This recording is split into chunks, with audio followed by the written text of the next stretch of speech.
many cases we have systems that require to transform streams of discrete data items from input to the output.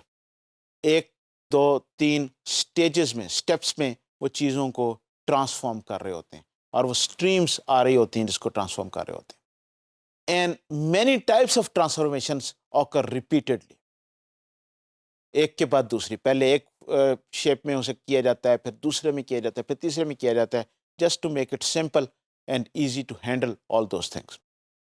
इसकी एक example, for example compiler है कि जब आपकी input आती है तो लेक्सिकल एनालिसिस होता है, वहाँ पर टोकन जनरेट होते हैं, टोकन से वो आपका सिंटेक्स एनालिसिस होता है, वहाँ से पार्स ट्री जनरेट होता है, पार्स ट्री के आगे फिर आपका सिमेंटिक एनालिसिस होता है, and so on so fourth. वहाँ से आगे आप कोड जनरेट करते हैं. तो वो स्टेजेस में चीज़ कर रही होती है. एक की इनपुट जो एक की आउटपुट जो है वो दूसरे स्टेज की इनपुट बन जाती है और इस तरीके से ये चीज़ फ्लो करती है. दीज आर जो अपनी अपनी जगह पे इंडिपेंडेंट रीयूजेबल पार्ट्स होते हैं, जो ये डिफरेंट कंपोनेंट्स हैं.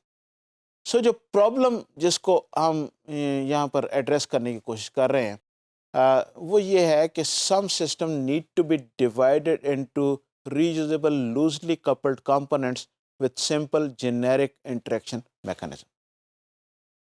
इस तरीके से कर रहे हैं. And what we want to do is, in this way we can they can be flexibly combined with each other. Flexibility आपको बढ़ जाती है. The components being generic and loosely coupled are easily reused. Reusability आपको मिल जाती है.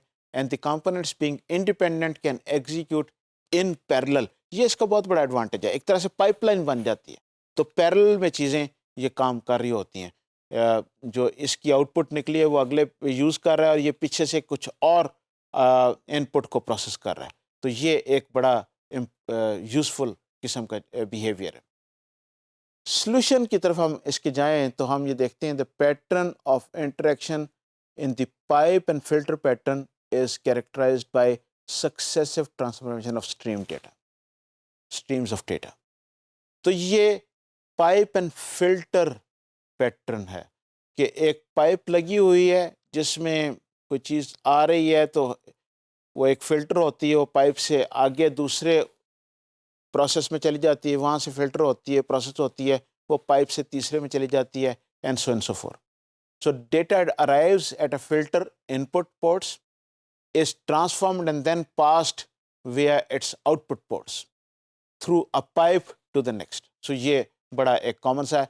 A single filter in this particular case can consume data from or produce data to one or more pipes.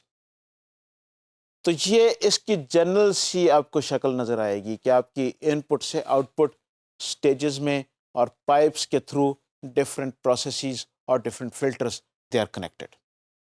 तो ये एक कॉमन हमारा architecture है जो कि कई जगह पे इस्तेमाल होता है और बहुत इससे बहुत सारे फ़ायदे जैसे हम देख चुके हैं कि रीयूजेबल भी है, पैरेलल भी काम कर सकते हैं, ये एक पाइपलाइन की सूरत बन जाता है. तो हर एक अपनी अपनी जगह पे इंडिपेंडेंटली काम भी कर लेता है. So this is a very good, very useful architecture.